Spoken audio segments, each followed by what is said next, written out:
Pemirsa, memasuki tahun 2023, potensi cuaca ekstrim di Indonesia masih terus berlanjut. Seperti apa perakiraannya dan langkah antisipatif apa yang harus dilakukan masyarakat? Saya akan membahasnya bersama dengan Deputi Bidang Meteorologi BMKG, Bapak Guswanto. Selamat sore, Pak Guswanto. Selamat sore, Zilvia. Selamat tahun baru. Selamat tahun baru juga. Apakah cuaca ekstrim masih akan melanda Indonesia hingga sepekan ke depan? Kalau menurut data-data yang kita analisis, itu masih berlangsung. Jadi khususnya untuk wilayah Indonesia bagian barat dan selatan ekuator ya. Itu yang perlu diwaspadai ya. Secara umum memang saat ini sebagian besar wilayah Indonesia itu masih dalam periode puncak musim hujan. Jadi kita harus sabar menunggu sampai kira-kira nantinya akhir Januari. Barangkali udah bisa mulai mereda. Kira-kira itu Zilvia. Jadi bisa jadi sampai akhir Januari ya Pak, cuaca ekstrim akan terus melanda Indonesia? Iya, karena ini kita melihat masih berdasarkan puncak musim hujan itu masih berlangsung Desember, Januari, di Februari awal ya, seperti itu. Oke. Pak, apakah potensi cuaca ekstrim ini merata di seluruh wilayah Indonesia atau ada wilayah-wilayah tertentu yang harus menjadi pusat perhatian? Jadi cuaca ekstrim ini tidak merata, jadi dia terjadi mengikuti ruang dan waktu sesuai fenomena yang muncul. Kita melihat misalkan yang perlu diwaspadai dalam sepekan ke depan barangkali adalah wilayah-wilayah di bagian barat dan selatan ekuator, namun tidak menutup kemungkinan seperti Sulawesi bagian selatan itu juga terdampak, Papua juga terdampak, seperti itu. Oke, wilayah barat dan selatan ekuator itu berarti mayoritas di Pulau Jawa kah Pak? Betul, jadi kalau kita lihat untuk ke depan 3 hari 4 hari ke depan itu masih signifikan itu terjadi hujan lebat itu berpotensi di wilayah Bengkulu, Lampung, Banten, DKI Jakarta, Jawa Barat, Jawa Tengah, DIY, Jawa Timur, Bali, Nusa Tenggara Barat, NTT, kemudian Sulawesi Selatan, kira-kira seperti itu. Oke, kalau yang disebut dengan hujan lebat ya Pak, itu intensitasnya berapa Pak? Hujan lebat itu intensitasnya adalah 50 sampai 100 mm per hari. Namun di dalam intensitas per hari tadi yang perlu dicermati lagi adalah jam. Misalkan dia terjadi jam berapa, kalau terjadinya hanya dalam waktu 1 jam atau 2 jam itu malah akan lebih berbahaya. Oke. Dia kalau merata dalam sepanjang hari itu kemungkinan lebih baik gitu loh. Oke, dan selama 1 bulan ini Pak, apakah BMKG bisa memperkirakan hujan dengan intensitas tertinggi itu akan terjadi di intensitas berapa? Kalau kita lihat mengacu pada hasil kejadian hujan yang kemarin ya, kita lihat itu tertinggi di Semarang, yaitu di stasiun meteorologi BMKG Semarang itu mencatat 141, sedangkan di klimatologi itu mencatat 138 dan di Ahmad Yani 124. Jadi semuanya di Semarang.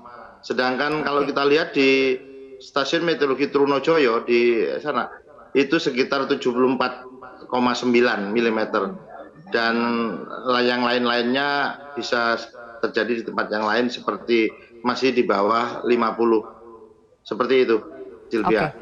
Baik, Pak Guswanto, kalau kita lihat tadi di layar ada gambar ya, video banjir sudah terjadi, kemudian juga gelombang laut juga sudah naik.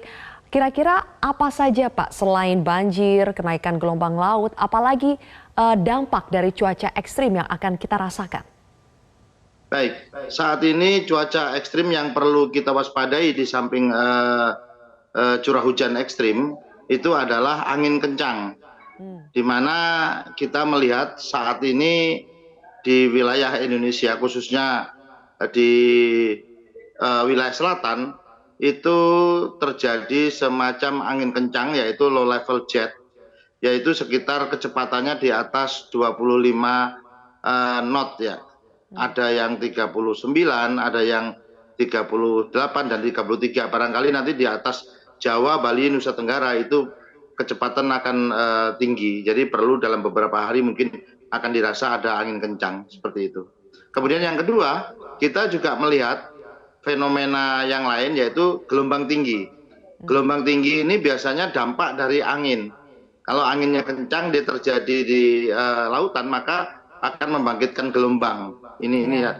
Kemudian yang terakhir adalah fenomena terjadinya banjir pesisir, Rob. Biasanya banjir pesisir ini seiring dengan adanya full moon ya, bulan purnama penuh. Jadi ada pasang naik ya, seperti itu. Oke, jadi ada angin kencang, ada gelombang tinggi, sampai ke banjir rob ya Pak? Banjir pesisir ya. Oke, apakah perlu ada imbauan khusus atau BMKG memang sudah mengeluarkan untuk mereka yang biasanya menggunakan jalur laut atau jalur udara? Apakah ada larangan Pak dengan potensi angin kencang dan juga gelombang tinggi? BMKG sudah menghimbau dan BMKG sudah bekerja sama dengan stakeholder terkait fenomena ini. Misalkan dengan bandara. Jadi kita dengan perhubungan udara, dengan airnav, dengan stakeholder yang lain yang ada di bandara, kita sudah berkoordinasi kapan angin kencang itu akan muncul, kemudian bagaimana cuaca ekstrim yang bisa menyebabkan sigmat sehingga jarak pandang itu tidak bisa dilihat lagi atau pendek sehingga pesawat tidak take off dan landing, itu sudah diberikan. Kemudian ada hal lain yang tentang gelombang tinggi, kita juga sudah bekerja sama dengan perhubungan laut. Itu juga kita sudah sampaikan bahwa di setiap penyeberangan kita selalu ada di sana dan kita bekerja sama di dalam memberikan advice tentang cuaca. Misalkan di Merak. Saat ini Merak dilakukan buka tutup, artinya manakala cuaca itu memungkinkan tinggi gelombangnya tidak signifikan, artinya masih bisa dilakukan penyeberangan.